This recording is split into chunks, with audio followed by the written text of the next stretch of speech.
I'm Talia Nguyen, 32 addiction counselor and the middle daughter in a family that still doesn't know how to look me in the eye.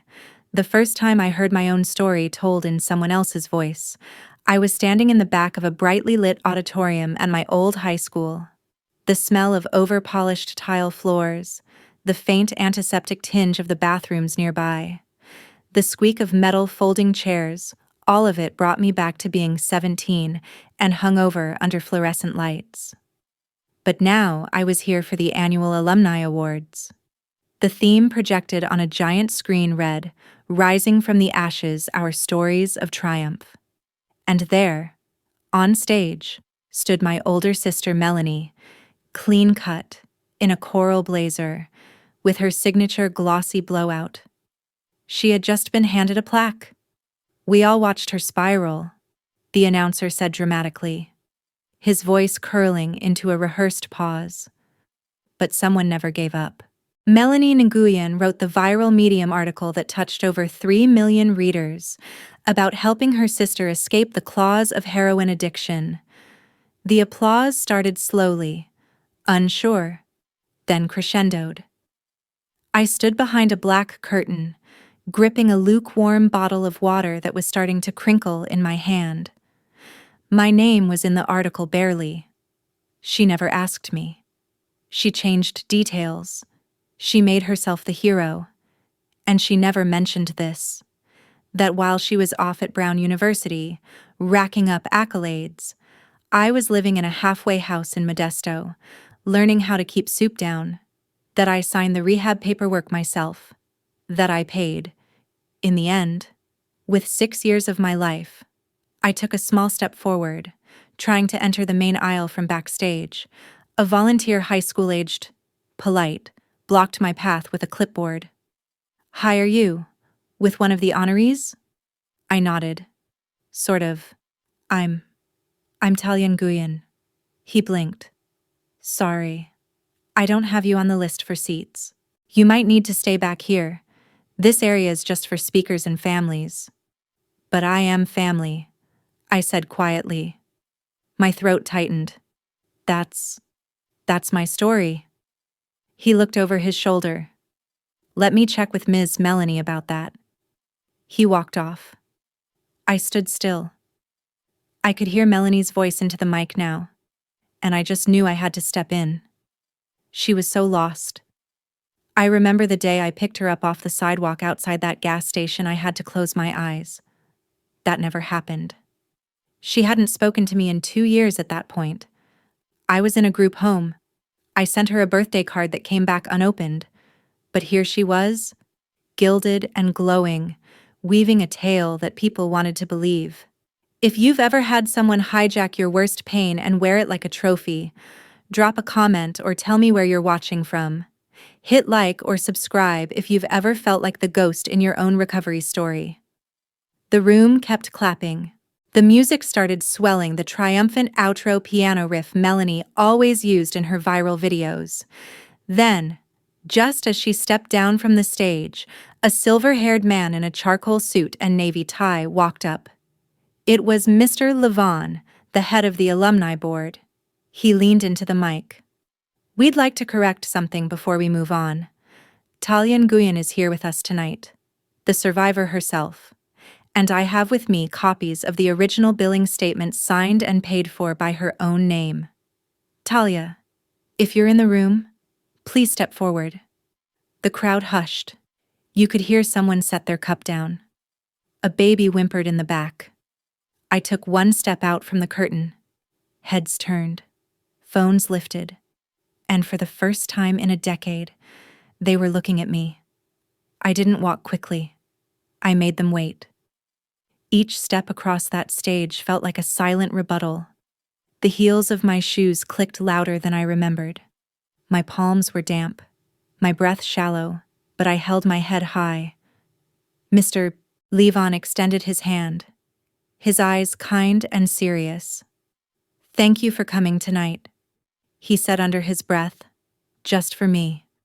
I nodded. My voice wasn't ready yet. The crowd didn't applaud at first. Some shifted uncomfortably. A few people whispered to one another, Melanie stood off to the side, clutching her plaque like it might melt in her hands. I didn't take the mic. I didn't need to. I simply stood there beside Mr. Levon as he read from the folder in his hand. Ms. Nguyen's journey was written about without her consent, he said carefully.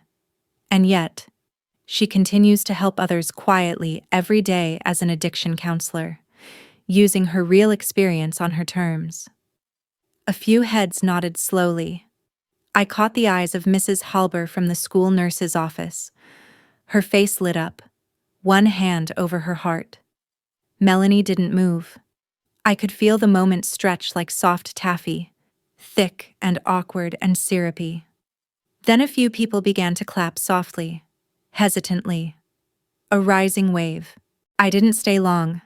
I stepped off the stage and found a side door into the hall.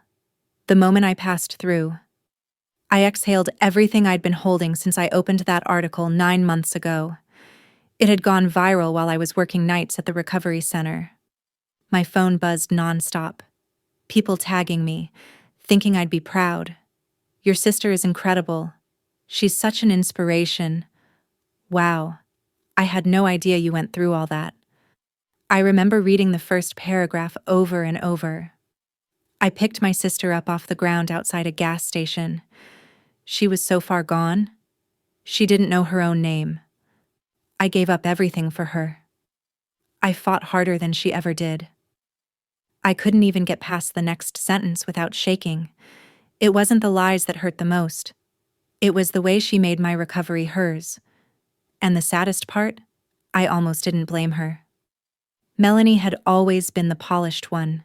The scholarships, the clean handwriting, the professional Instagram with beige filters and wellness quotes. I was the splotch in the family photo. Even when I got clean, it felt like no one knew what to do with me, like I had gone off script and they were still searching for the page. But that article changed things. For her, she got on podcasts, was asked to speak at women's empowerment panels, got a book deal. She started a nonprofit called Rise Again Sisters, and the logo was a watercolor phoenix. Not once did she call me. Until 3 months ago. Hey, her voice said on my voicemail. I heard you moved back. I'd love to catch up. Maybe grab coffee. Just the two of us. I didn't call back, but I did go online. I searched public speaking databases, found the school's event calendar, and when I saw her name listed as the headliner for Rising from the Ashes, I emailed the alumni board myself. I'm not here to ruin her life, I wrote, but I am the one who lived that life. And I want to sit in that room without being treated like a footnote. To my surprise, they replied. Mr. Levon set up a Zoom. He asked for proof. I sent them everything, the intake form from Westfield Recovery, the invoices with my name, the discharge summary. He read it all, and he believed me. That's how I ended up backstage tonight, watching someone else narrate my downfall and resurrection. It wasn't the first time I'd been misrepresented. In our family group chat, I was always the quiet one, the sensitive one, the one who had a tough time in her 20s. My parents never talked about the rehab years. Not at birthdays, not at holidays, not even when I came home 4 years sober and offered to lead a workshop at Dad's church. Maybe not right now, Mom said gently. People don't really know about that. Talia, what did they think I was doing all those years vacationing? I remember sitting in a folding chair in group therapy, clutching a stress ball, listening to a guy named Micah talk about watching his dad shoot up in the garage. I remember the sound of women vomiting in the detox wing. I remember the first letter I wrote to myself. I still have it. It begins, I don't want to die in a way people can romanticize. That letter never went viral. Now, as I stood outside the auditorium under a flickering exit sign, I heard the double doors push open behind me. Melanie. Her heels were quieter than mine. She stopped a few feet away. Why didn't you tell me you were coming? I turned. Would you have changed your speech? Her lips parted, then closed. She didn't answer.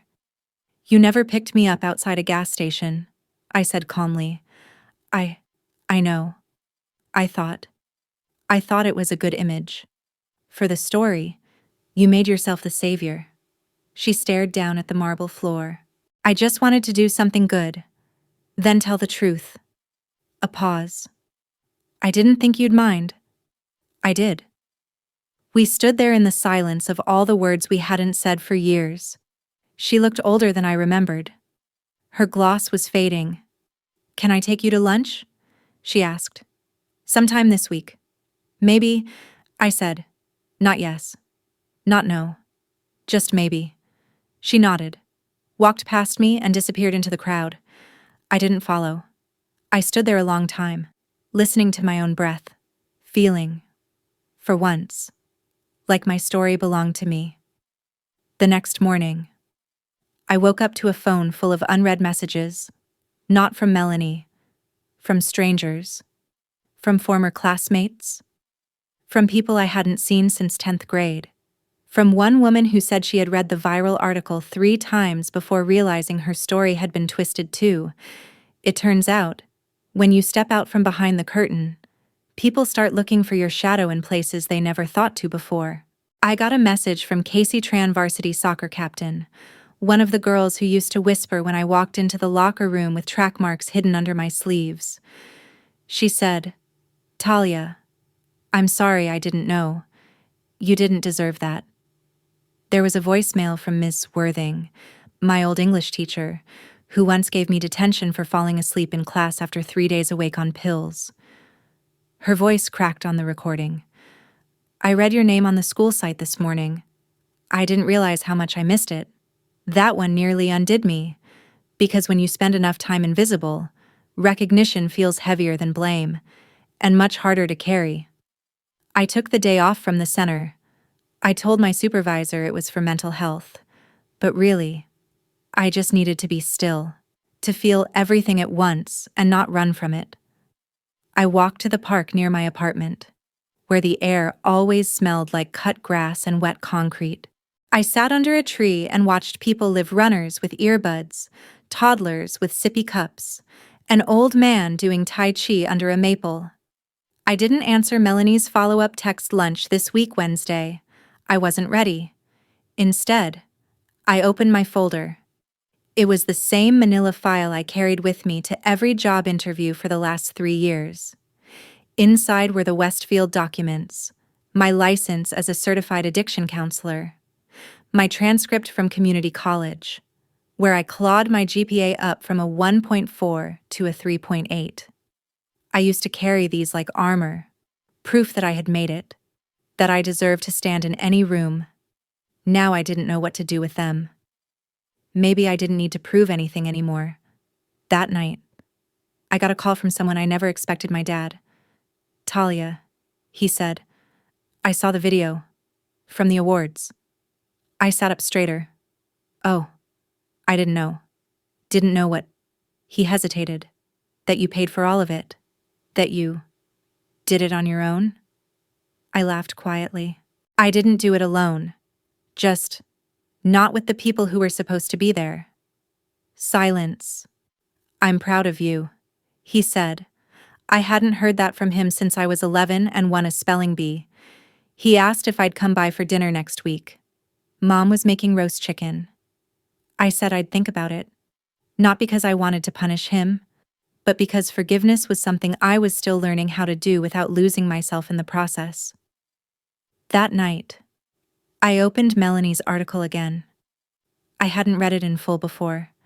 I wanted to see it through fresh eyes without the sharpness. The language was polished, beautiful even. She described addiction like a storm, a shadow, a thief in the family home. She talked about watching someone disappear inside themselves. She described me as a ghost. But not once did she describe the version of me who fought to come back. The one who stared at a wall for 9 hours in a withdrawal room and didn't scream. The one who wrote letters to the girls who left rehab too soon and never came back. The one who learned how to ask for help without shame. That me was invisible. And now, she wanted to go to lunch. On Wednesday. I showed up anyway. Not for her. For the version of me who had been silenced, buried under good intentions and glossy narratives. We met at a corner cafe. She had already ordered her latte and was scrolling through her phone. She looked up and smiled like everything was normal. "You look great," she said. I nodded. "You look like someone who just got called out in front of 200 people. She winced. "Yeah, that was intense." The server came. I ordered black coffee. No sugar. We sat for a moment in quiet. "I didn't mean to hurt you," she finally said. "You just didn't think about me at all." I replied. Her face twisted. "That's not fair." "No," I said. "It's just true." She tapped her fingernail on the side of her cup. I thought I was helping. I really did. And when it took off online, I didn't know how to pull it back. "You could have called me," I said. "Asked me if I wanted to be a part of it, if I wanted to tell my story. I thought you'd say no. Maybe I would have. But you didn't give me the chance." She looked up. Can I share something with you?" I leaned back. "When you went into rehab," she said slowly, "I felt like the world just turned upside down. Mom stopped talking. Dad got weirdly angry about everything. I didn't know what to do. So I left. I went to school. I didn't look back because it was easier. I stayed quiet. And when I found out you were doing okay, I was relieved. But I also felt like I had missed the part where I was supposed to be your sister. I missed the part where I should have held your hand." She looked down at her coffee. "So I wrote the article, and it got attention. And I let it grow into something it wasn't. Because people saw me as good, and I liked that feeling. For a moment, I saw her not as the villain of my story, but as a deeply flawed human being, just like me, holding her shame in a different shape. "I don't forgive you," I said softly. She nodded. "But I'm open to starting from zero." Her eyes welled a little. "What does that mean?" "It means we stop pretending we know each other," I said, "and maybe learn how to do it for real." We sat in silence, two women in their 30s, sipping coffee, trying to stitch something broken without using the same old thread. She reached into her bag and pulled out a thick envelope. "What's that?" "The publishing contract," she said. "For the book. I haven't signed yet." She pushed it across the table. "You read it. If you want it, it's yours. Your name, your voice, your story." I stared at it. My hands didn't move. "I'm not saying yes," I whispered. "I know. But I'll think about it. For once." She didn't push. We parted with an awkward hug. The kind you give someone at a funeral. That night, I placed the envelope on my nightstand, next to my intake letter and my counselor license. I didn't open it yet, not because I was afraid, but because it was the first time someone had given me the pen. The envelope stayed unopened on my nightstand for 2 weeks. I didn't avoid it. I just let it sit there, breathing quietly next to the lamp, reminding me that I didn't owe anyone a rush to resolution. I went to work, ran my Tuesday group sessions, led relapse prevention check-ins, and walked home through the same quiet streets I always did. Life didn't change overnight because someone offered me back a piece of what was already mine. And yet, something had shifted. One Tuesday, after my 4 p.m. counseling session, I stayed behind in the common room. A girl named Marissa, maybe 20, freshly out of detox and jittery with withdrawal anxiety, kept fidgeting with her sleeves. I sat next to her in silence until she looked up. "You ever get that thing?" she asked, "where you feel like you're lying even when you're telling the truth?" I blinked. "Yes," I said, "more times than I can count." She exhaled. Her eyes went soft, like someone had just turned the lights on in her chest. That's why I stayed in this work. Not for applause, not for redemption, but for moments like that. After she left, I pulled out my old rehab notebook, the same one I wrote in on the nights I couldn't sleep, when the air felt like sandpaper and my skin itched with regret. On the back cover, I'd scribbled a line years ago. One day, I'll be the one holding the clipboard. I smiled. The next morning, I finally opened the envelope. It was thick, stapled at the top corner, with Melanie's name on the cover letter. The publisher was one of the big ones. She wasn't lying about that. I skimmed the overview memoir style, inspired by real events, focused on the sisterhood of recovery. Then came the proposed chapters. Each one had my name hidden in pseudonym. The outline didn't match what had really happened. Half the things were out of order, dramatized. The worst part: there was a whole chapter titled "The Gas Station Night." I dropped the pages onto the floor. Maybe she meant well. Maybe the publishers pushed her into it. But I wasn't about to let my suffering be packaged into a story that bent the truth just enough to keep her at the center. I took out a pen, scribbled across the first page in thick ink, "Not your story to sell." Then I wrote a new title underneath this time, in my voice. I didn't know what I'd do with it, whether I'd publish, whether I'd even write past the first few pages. But it was the first time in years that I sat down and put my truth into words without fear of someone editing me out. 3 days later, I got a call from the school district's mental health coordinator. I was at the alumni event. She said, "We're expanding our recovery education. Would you ever consider speaking to the students?" My throat went dry. "I'm not really a public speaker," I said. "You don't have to be," she replied. "Just someone real." I didn't say yes, but I didn't say no either. That night, I called Melanie. She picked up after 2 rings. Her voice was careful. "I read your note," she said. "Good. You're not going to sign the contract, are you?" "No." A pause. Then I told them to pull the project. "I didn't expect that." "I've been thinking," she said. "I was never the hero in your story. I just didn't know how to be a sister without saving someone. Maybe we don't need to save each other," I said. "Maybe we just need to be present." She was quiet. Then she said something I hadn't heard from her in years. "I want to know you, not the version of you I made up." It was the first time I believed she meant it. Later that week, I agreed to speak at a high school. Not mine. A different one. 30 minutes away, in a district with rising overdose numbers. I stood in front of a classroom of 11th graders who looked both bored and curious, the way teenagers always do when adults start talking about trauma. I didn't bring slides. I didn't bring stats.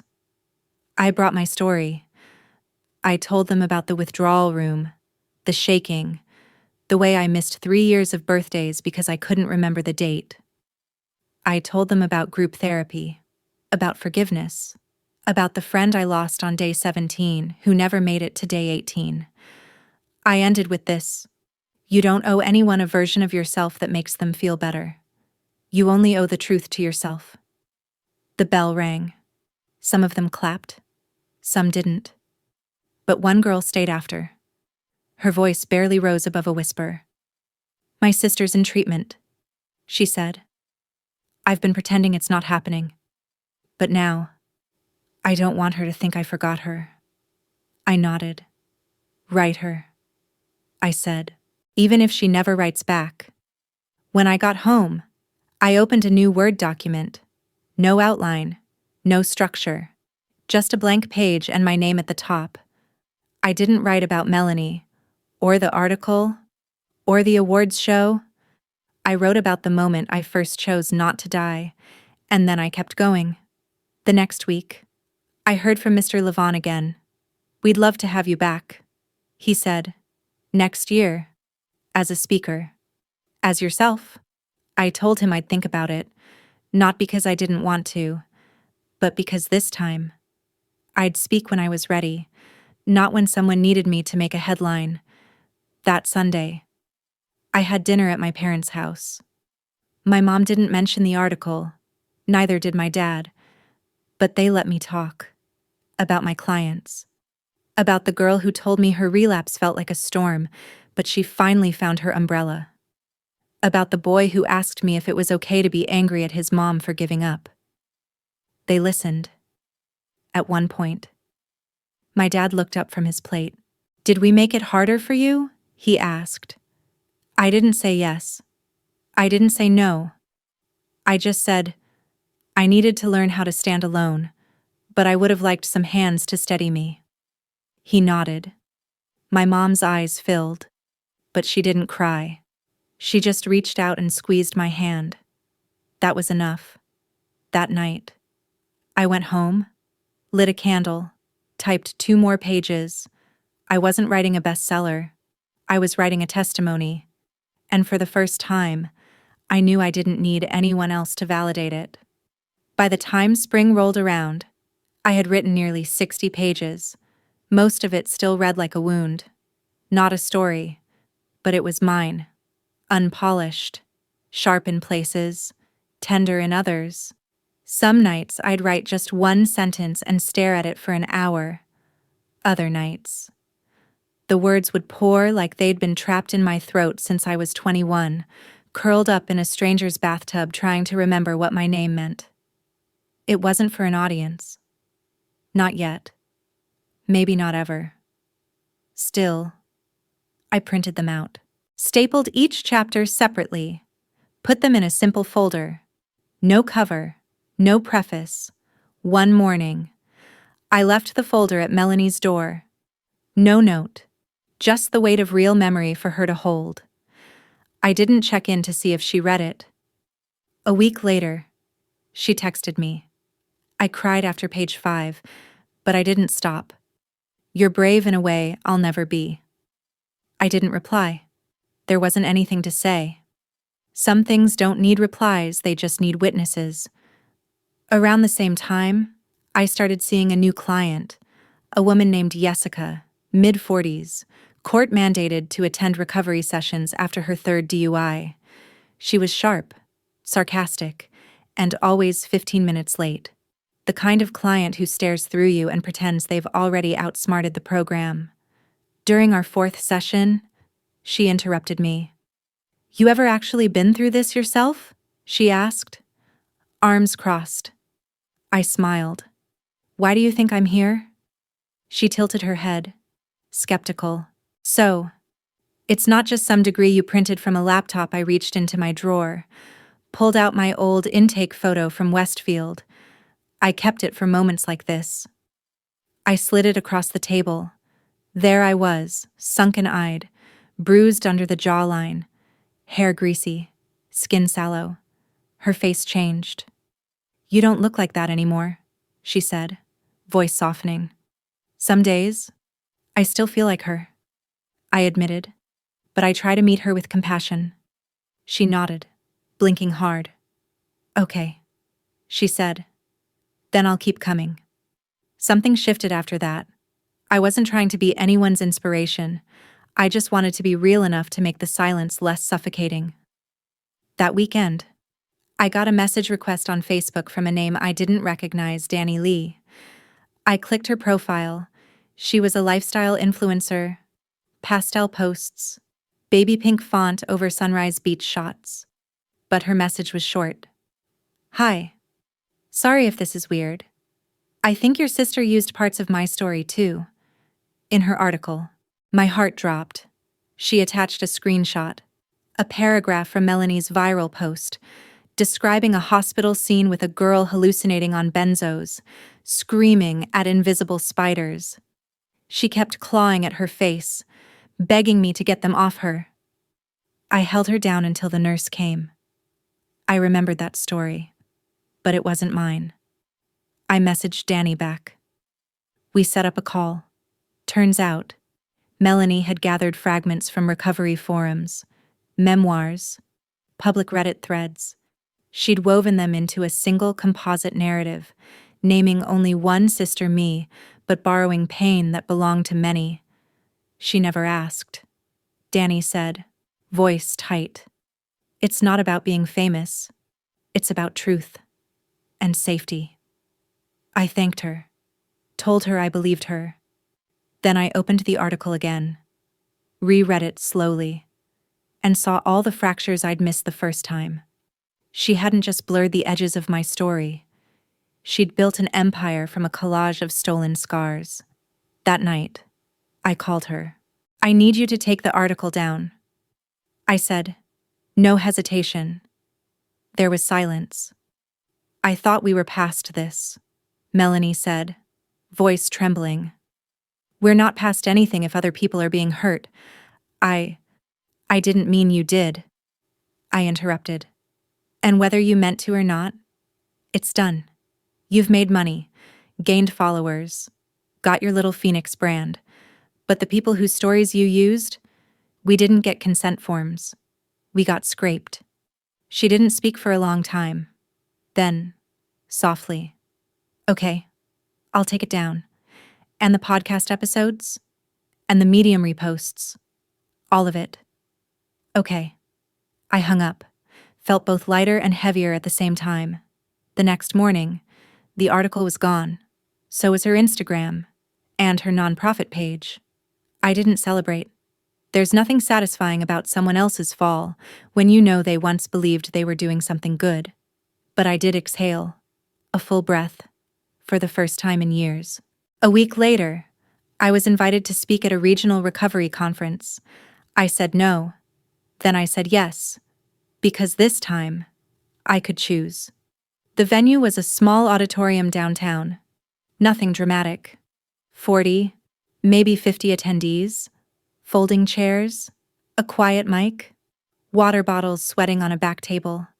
I wore no makeup, just jeans and a navy blouse, my hair in a ponytail. I stepped up to the podium and didn't read from a script. Instead, I told them what I wish someone had told me at my first NA meeting, that recovery doesn't come with applause. That most of the time, no one's watching. That your victories will feel small and your failures enormous. But if you keep showing up, even when no one asks you to, you become the kind of person you were looking for all along. Some people cried. A few stood and clapped.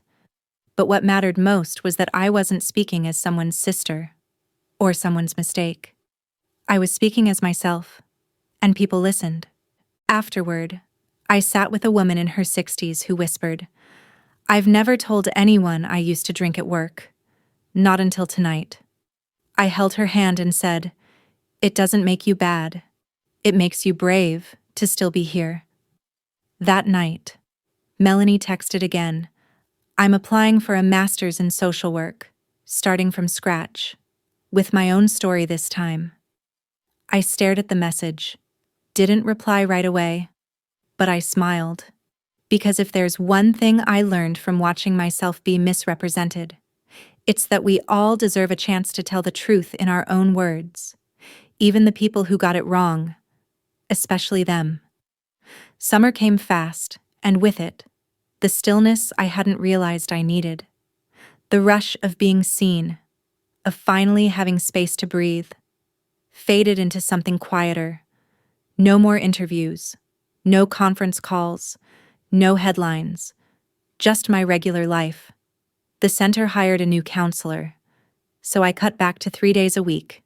On my off days, I sat in the back corner of a little indie bookstore near my apartment, laptop open, earbuds in with no music playing, just the illusion of distance. I kept writing. Not the book. Not yet. Something smaller, more private. Letters. Dozens of them. To Micah, the first friend I made in Westfield, who didn't make it past month 4. To the girl with the spider hallucinations, whoever she really was. To my 17-year-old self, who thought recovery was something that happened once, like a switch. Not something you chose every morning with shaking hands. None of the letters were meant to be sent. That wasn't the point. It was about making space, letting silence speak. One afternoon, as I was closing my laptop, the barista, a college kid named Jordan, walked by my table. "Hey, are you a writer?" he asked. I smiled. Something like that. He pointed at the stack of pages beside me. "It just looks real, not like Instagram poet stuff." I laughed. "That's probably the nicest thing anyone said about my writing." He looked embarrassed, then added, "If you ever, want to do a reading here, we host community nights. You could sign up."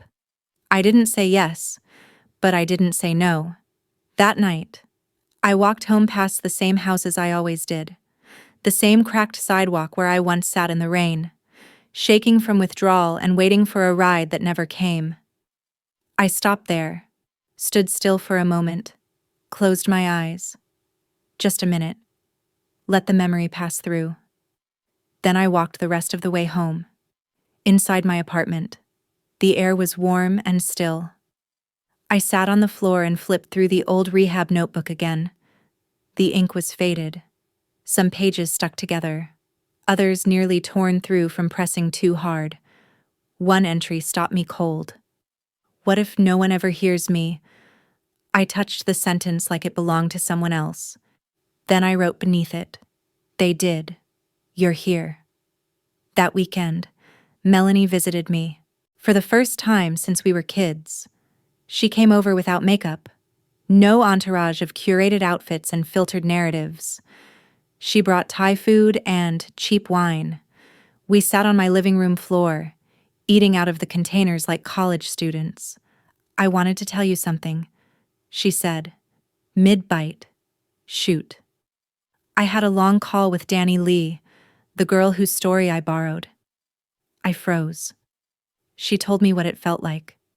Melanie continued, having someone take her trauma and turn it into plot. And I apologized.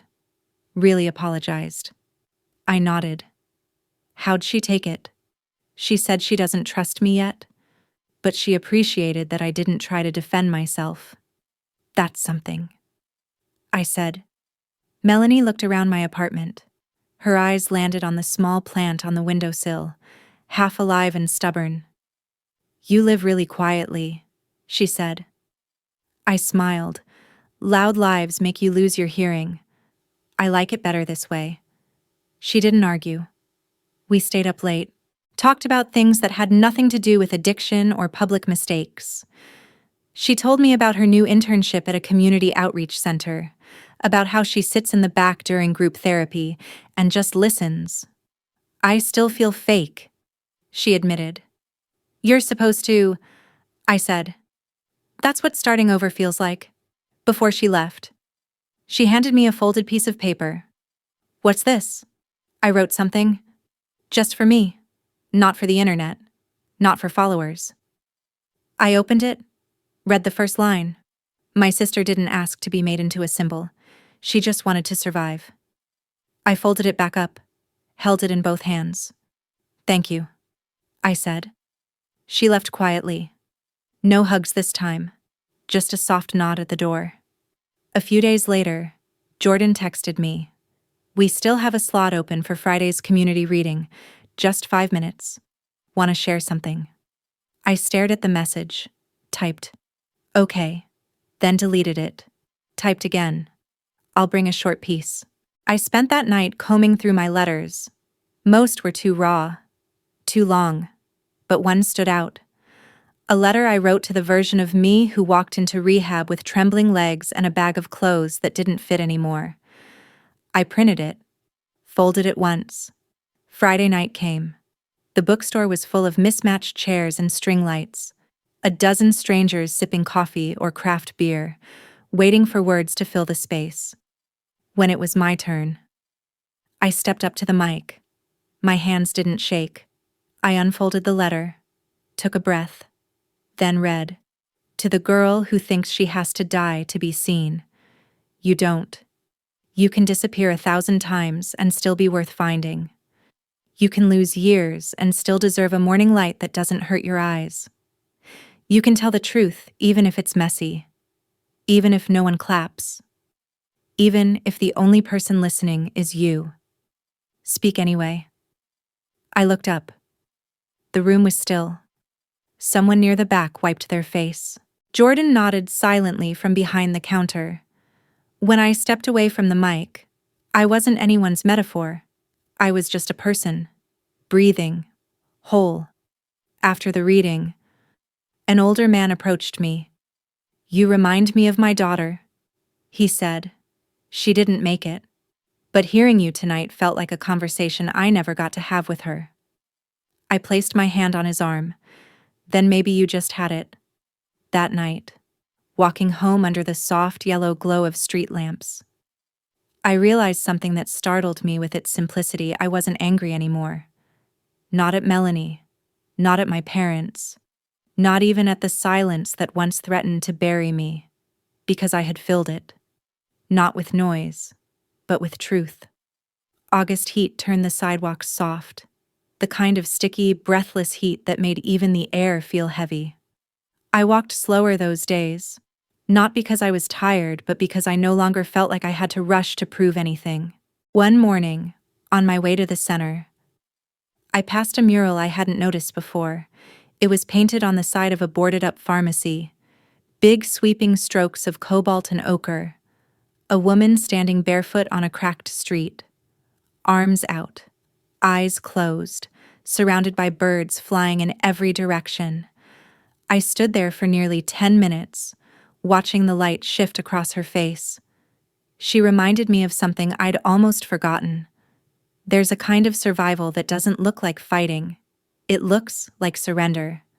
Like standing still while the world flutters around you and trusting that you won't be swallowed by it. At the center that day, I walked into our usual 3 p.m. session and found Marissa already seated, hair up in a messy knot, biting her nails. She didn't look up when I entered, just said, "I think I'm gonna leave the program." I sat across from her, calm. "Okay," I said. "What's going on?" She shrugged. "It's not working. I'm not like the other girls. They talk about healing like it's a TED Talk. I still want to scream at my mom. I still think about using every time I see a spoon." I nodded. "That makes sense," I said. "It's not supposed to stop hurting this soon." She looked up. "You don't think I'm broken?" I smiled. "I think you're honest. And that scares people, including yourself." She blinked. "I didn't think you'd say that. Most people in this room are pretending they've moved on. But moving on doesn't mean forgetting who you were. It means learning how to carry her without shaking." She nodded slowly. "That mural on 9th and Pine, I saw it this morning, made me feel less crazy for a minute." I laughed. I saw it too. We sat in the quiet for a while, letting the air settle. Sometimes, recovery isn't about the meetings or the milestones. Sometimes, it's about realizing someone else saw the same thing you did, and it meant something. That weekend, I received a letter in the mail.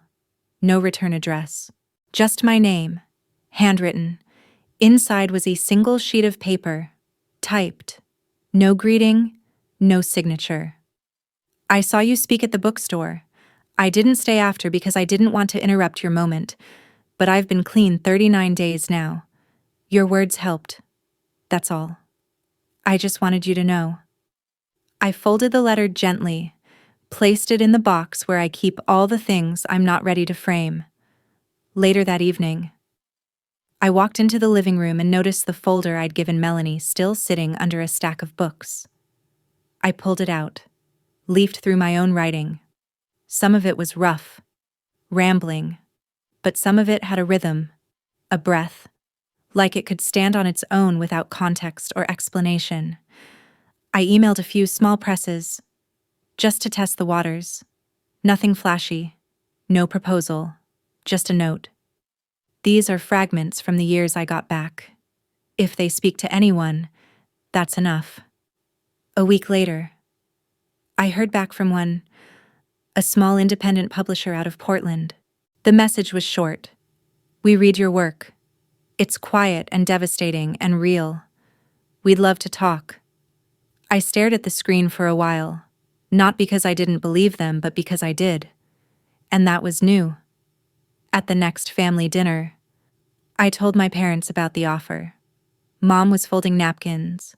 Dad was stirring something on the stove. I said it casually, like it didn't matter. I might publish something. I said, some of the writing I've been working on. Dad turned off the burner. Really? That's amazing. Mom paused. Will it be about what happened? I looked her in the eye. Yes. But not just the bad parts. She nodded. I think it's time people knew how strong you are. And then she did something she hadn't done since I was a child. She reached across the table and brushed a strand of hair behind my ear. I'm proud of you, she said. Not because of the book, but because you never stopped trying to come home. I swallowed hard. That night, Melanie called. I've been writing again, she said. Only in a journal. Nothing public. Good, I said. Keep going. She hesitated. I still feel like people see me as fake. I leaned back in my chair, then stopped performing. Tell the truth, even if it's boring, even if it doesn't get claps. She sighed. That's harder than it sounds. I know, but it's worth it. We didn't say much after that, just stayed on the line in silence, and that silence wasn't awkward anymore. It felt like trust. A few days later, I walked past the mural again. Someone had added a small line of text at the bottom in white paint. She didn't rise from the ashes. She built a garden there. I stopped, ran my fingers across the words, laughed to myself.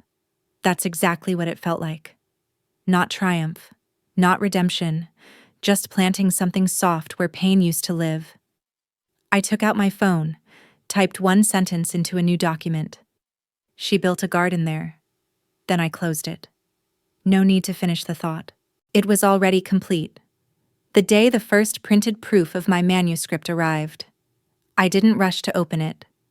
It came in a nondescript padded envelope, delivered by a mail carrier who nodded politely and disappeared before I could thank him.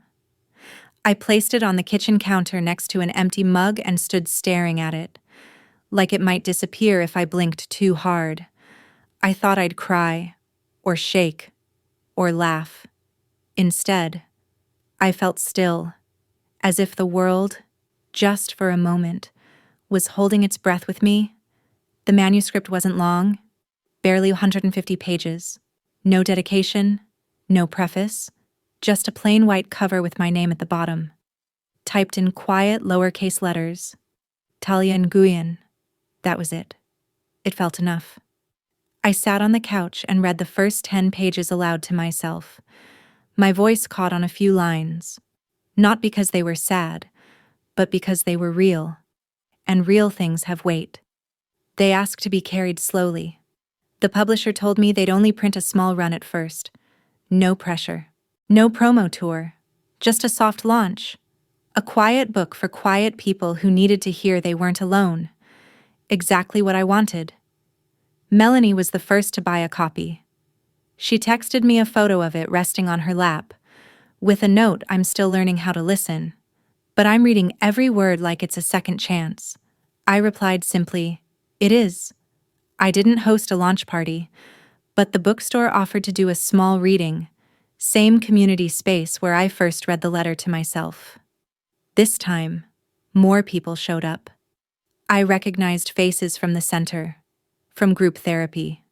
Even one from Westfield, Jamie, a guy who once helped me clean puke off a bathroom floor and never asked me to explain myself. He clapped the loudest. At the reading, I chose one section that hadn't changed from the earliest draft. It was the only part I never edited, not even once. They took credit for my recovery. But they didn't take the weight. They didn't wake up to the night sweats, to the memory loss, to the breathless panic that came from simply existing in daylight. I did. I paid the bills. I signed the forms. I looked my own failure in the eye and asked it to stay long enough to teach me something. And it did. So when they tell you who saved you, smile and point to your own chest. The room was silent after. The kind of silence that feels like understanding. Afterward, a young man approached me. He couldn't have been older than 20. I haven't told anyone. He said, but I've been clean for 5 days. Your words. They made me feel like 5 is enough. I gripped his shoulder gently. It is. We stood like that for a moment. Just breathing. Just surviving. That night, when I walked home, I stopped by the mural one more time. The paint had started to fade from the summer heat, but the birds still flew, wild and defiant. The woman's feet were still bare, still planted. There was a new line written beside the garden phrase, smaller, almost easy to miss. Some people bloom quietly, and the world doesn't clap, but they bloom anyway. I touched the wall, then I walked home, not with pride, but with peace. Melanie called the next day. She said she was starting a recovery group not as a leader, but as a participant. She'd met with Danny Lee. They had coffee, talked for 3 hours. She forgave me, Melanie said, but only after I forgave myself. And that took longer than I thought it would. I told her that made sense. Forgiveness isn't a gift you wait to be handed. It's a language you teach yourself. One vowel at a time. We didn't talk long. She had class. I had a meeting. But something had softened between us like 2 cliffs slowly letting go of the need to tower. At the center, I started teaching a new workshop, Owning Your Story. Not about writing, not about publishing, just about speaking truth without flinching. In the first session, I gave everyone a blank sheet of paper and asked one question. What's the sentence you never let anyone else say for you? Some people sat frozen. Others scribbled instantly. Marissa wrote, I wasn't ready, but I tried anyway. Jessica wrote, it wasn't my fault the first time. And I wrote mine. Too. I made it out, even when no one believed I would.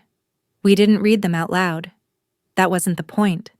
The point was to make space, to name the ache and let it breathe. A few months later, I received an email from a local college asking if I'd speak for their Mental Health Awareness Week.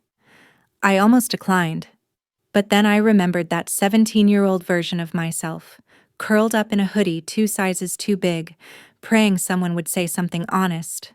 So I said yes. The auditorium was small, maybe 100 students. I didn't bring a speech. I just told them this. No one clapped when I got sober. No one threw me a party or posted about my healing. In fact, most of the time, the people closest to me didn't even notice. But I noticed. I noticed every time I chose water over whiskey. Every time I stayed when I wanted to run. Every time I said no to the silence that told me I was still broken. You don't need a stage. You don't need a headline. You just need one sentence that you own. Start with that, and the rest will follow. Afterward, a girl slipped me a note with just 3 words. You saved me. I didn't cry until I got home. Not because I felt like a hero, but because I remembered how it felt to be her. To need saving and to be told that saving yourself could be enough. That evening, as the sun fell low and the light turned amber across my windowsill, I picked up the very first rehab bill I'd ever received. The one with my name printed at the top in bold block letters. It wasn't a plaque. It wasn't an award. But it was proof. Not to the world, but to myself. Proof that I didn't imagine it. Proof that I made it. proof that I'd earned every step back into my own skin. I placed the bill in a clear frame and set it on the bookshelf beside my license. Let people hang diplomas. Let them boast about degrees. I had this, my signature on the page that began it all. Not glamorous, not viral, but mine, in full.